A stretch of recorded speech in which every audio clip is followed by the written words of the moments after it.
And we're going to start with Roddy Nabulsi and then Mike Griffith.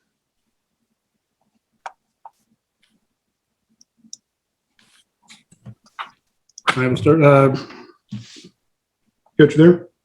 Yep, I hear you, Roddy. Sorry.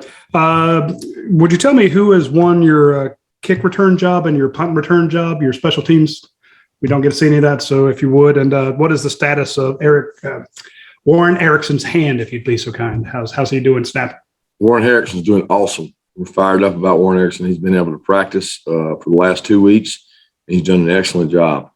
As far as punt returner and kick returner, that is actually still to be determined. We didn't get to go outside today, and we were going to do some live kicks today to kind of finalize that. But, probably Kenny, Kieris, Ladd, those are the guys in the running, DK. So those 4 guys primarily, and Cook has worked back there and Zamir. So it'll be one of those guys. Kickoff return will be more of the backs. Punt will be Ladd, Kieris, DK, or Burton. But really those guys have all been kind of neck and neck, and it would probably just be Kieris. But to be honest, he hadn't gone through everything this camp. So he's had some time where he wasn't out there, and he's been out there now for, I guess, the last 2 weeks. So we certainly feel very comfortable with him. Kirby, I want to ask about the DBs again and kind of stay up on that position. How many corners do you typically play in a rotation? And will that change from Clemson? Do you anticipate a lot of spread? I mean, how much depth will we see out of your secondary in this game? We typically play the best corners. So, I mean, we don't rotate at corner unless we feel like, A, there's a conditioning issue, B, there's a matchup issue, but your best guy's got to be out there at all times. I mean, in all my years coaching, conditioning has not been a factor for corners unless maybe he's coming off of injury or, coming back from something where his stamina doesn't allow him to play the whole game. We've had years where we rotated in that we thought the guys were equal, but it'll all go game by game. What are the matchups? What is he good at? What are they good at? Those kind of things. What was the rest of the question, Mike? Just about the depth, and if you anticipated playing more DBs because of Clemson spread, maybe tempo. No, I mean the tempo doesn't allow you to play any more guys. We'll play typically like what we always do. We'll have 4 DBs on the field some. We'll have 5 DBs on the field some. We'll have 6 DBs on the field some, and then we have packages with 7 DBs. So we'll carry the same packages that we've always carried. There's no difference for us. I mean, we're just not as deep. But that doesn't prevent us from doing our package. Okay, let's go to Chip Towers and then Mark Weiser.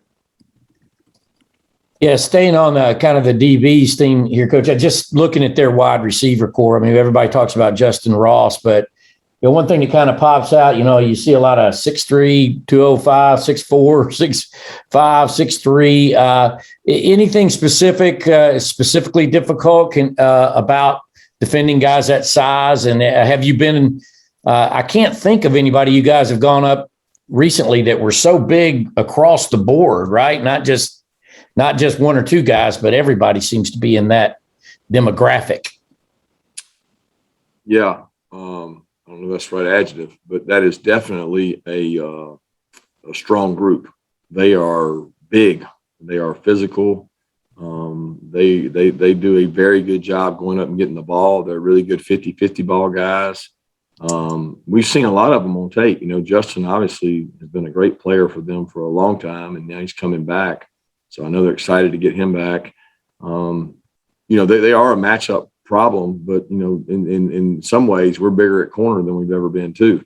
So we've got 3 guys that are, 200 pounds, rotating through there. We've had really fast and we've had really long guys, but uniquely the 3 or 4 guys we're playing now are all 200 pounders. Now their guys are 210, 220. So I mean, the thing that concerns you is 50-50 balls, blocking on the perimeter. That's critical to be able to block on the perimeter. And if you don't go against guys that size, we put our guys up against tight ends to try to simulate what we think they'll see in a game because of the size of those guys. But getting on and off blocks is critical to every football game, but it's really critical to this game because we know the spread element, the perimeter screens, the ball out quick. I mean, you got to be able to tackle and you got to be able to get off blocks. And those big guys make that hard to do. Thank you. Kirby, you were asked by Marty and McGee on their TV show about what it would be like to win a national title at Georgia. You said it would be special and it's coming. It's a matter of time for our players. I know others, see it the same way, and obviously you nearly won it in 2017. Why do you feel it's coming? Well, it has to be coming, right, Mark? I mean, if it's not coming, then what are we doing? I mean, so I don't look at it in perspective of when. I look at it in perspective of what's important now. What are we doing now? And I know the people in this organization. I know the administration. I know the people in the state. I know the people that love Georgia and the energy, enthusiasm they have. It's just, it's always long overdue, right? I don't care if you won one 3 years ago, it's overdue. Yeah. So for me, that's the end game. That's the goal. That's what you're always trying to work towards. It doesn't make it a successful season or failure if you don't. I just don't look at things that way. I don't let that control my thought process in my life. But I certainly pursue excellence, and that's what excellence is. Okay, let's go to Seth Emerson and then Jake Rowe. Kirby, when you're going through personnel decisions for this game, were there any tough decisions where you're saying, all right, this is a matchup based thing, this is better for us against Clemson, but we also want to, make a decision about maybe this guy's more inexperienced, but he needs the experience, he'll be better for this? Were there any of those kind of tough balance personnel decisions considering the magnitude of this opener? Yeah, I feel like there's decisions like that every week. I mean, you have young, talented players, and I'm not going to say that your older players aren't talented, right? That's not fair. They wouldn't be here if they weren't talented.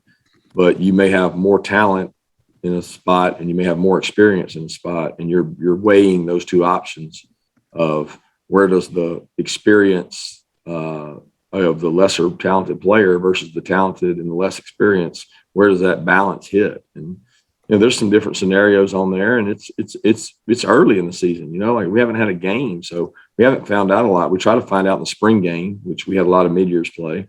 We try to find out in preseason camp, 2 scrimmages, but it's hard to measure what this game is going to be like for a kid that hasn't maybe played. Maybe he was on the team last year, and I'm trying to think of an example. He didn't have a large role, and now his role has to increase. And then you have to weigh the option of another guy. We've got several situations like that where it might be on the offensive line. In some cases, it's that way in the secondary. Experience is just so valuable in those positions. I'm talking about the back end. I'm talking about the offensive line, because one mistake on the back end and it's touchdown. One mistake on the front line and you may have a sack fumble or you may have a turnover. That's not always the case at receiver.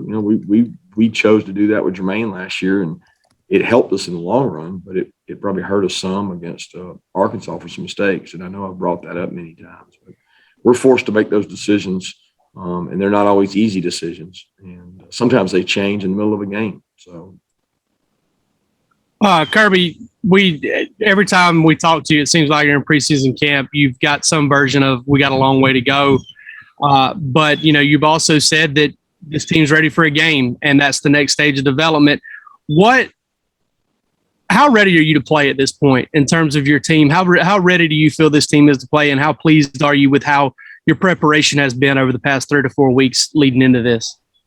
I'm pleased with the preparation.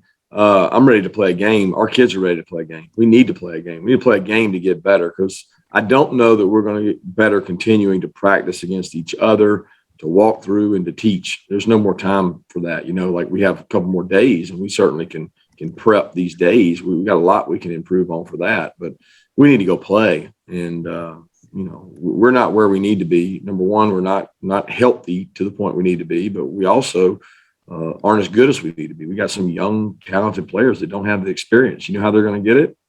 They're going to go play. And at this point, we got to go play. I mean, I'm sure they're no different. It's not like everybody, with the exception of their defense, they got everybody back, but they got young guys that are going to have to go play. Okay, let's go to Dean Legge and then to Brandon Sudge.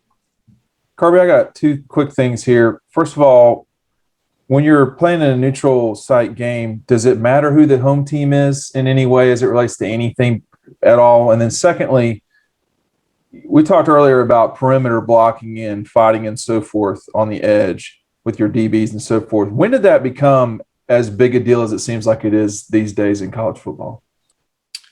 I don't know if it just snapped. I mean, it evolved. I mean, for a long time, the perimeter, like you never even brought the DBs to what they call inside run. You just let like the linebackers and safeties and the O-line, the backs and tight ends go have it out, and the corners and DBs went off and played one-on-one. They weren't even a part of it. And then slowly but surely, the RPOs, the perimeters, the plays that have 2 plays, sometimes plays have 3 plays. You know, the quarterback can run it, he can throw it, or they can throw a single back to the X. So, I mean, you got a play to the field, a play to the boundary, and then a play up the middle. And it's just, you got to have everybody to defend it. So it's just very unique the way football has grown. And it just makes all offenses hard to defend. And that's, I can't give a year on that. Just every year it's gotten, because every offensive coordinator gets a new wrinkle. Is able to do it. What was the first part? Does it matter who the home team is for y'all on the neutral? It does not matter to us. If you ask specifically, usually it has something to do with uniform, right? And I mean, I can't even tell you who the home and away is. I mean, Claude would know that. It's not something I pay attention to, but that's how you get your uniform. Sometimes it has something to do with who gets to bring recruits. So some teams allow recruits to go to those neutral site games, and the home team may get it one year and the other team get it the next. Sometimes it has something to do with locker room. But this is unique for us because I've never been to Charlotte for a game. Kirby, I was wondering, could you update us on the Dominic Blaylock's rehab? Kind of tell us where he's at and how he's helping you guys right now. Yeah, Dominic's done an incredible job of his rehab. You know, he's worked really hard. It's been a tough year on him when you think about going through what he went through. He had fought all the way back. He re-tears the same ACL.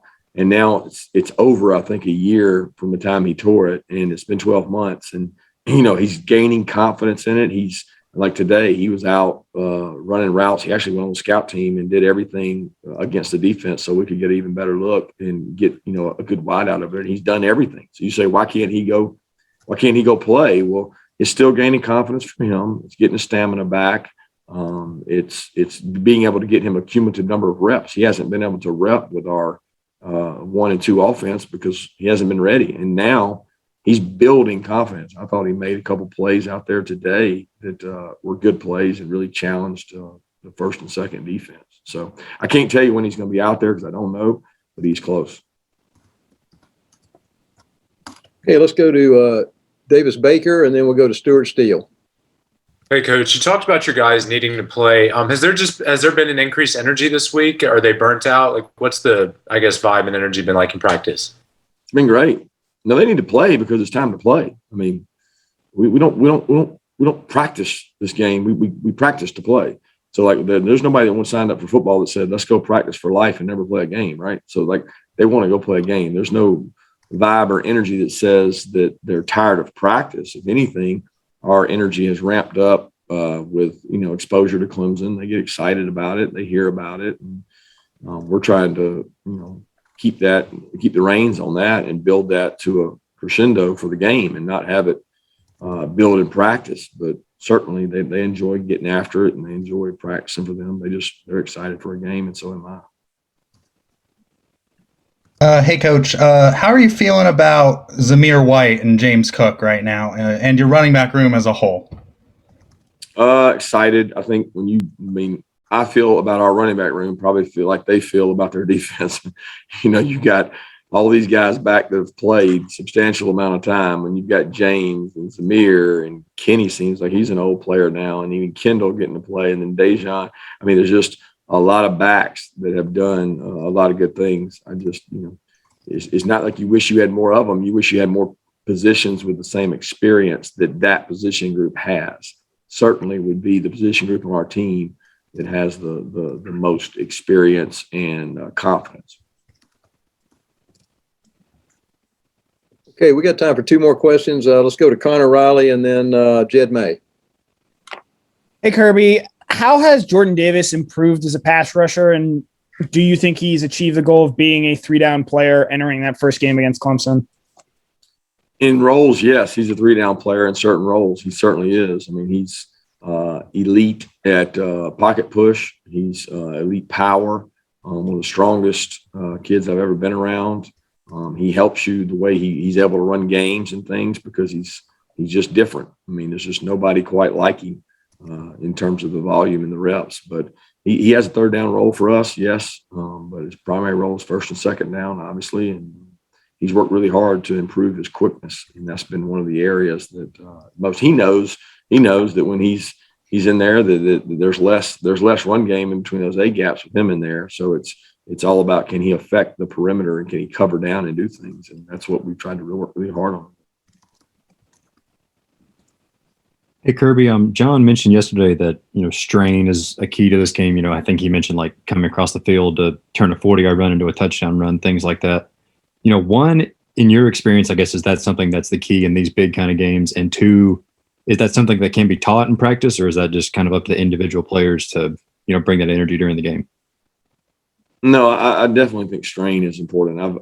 I've stressed that will you be outstrained, and it's critical to any game. I mean, I think it measures somebody's heart, courage, and toughness to strain a little longer than the other guy. Are you going to hold your block a little longer? Are you going to fight a little harder? And everybody wants to win, but will you outstrain the guy across from you in every one-on-one battle? And that's what we challenged our guys to do this week, and not just do it during Saturday, build it where you can't help but do it because it's your habit you do every day of practice. So we've talked a lot about strain, and Fitz is a guy that strains really well.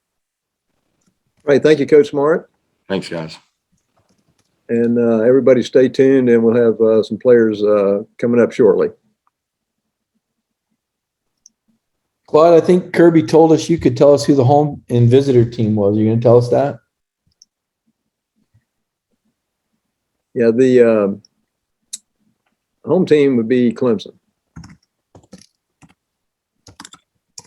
Is that good enough?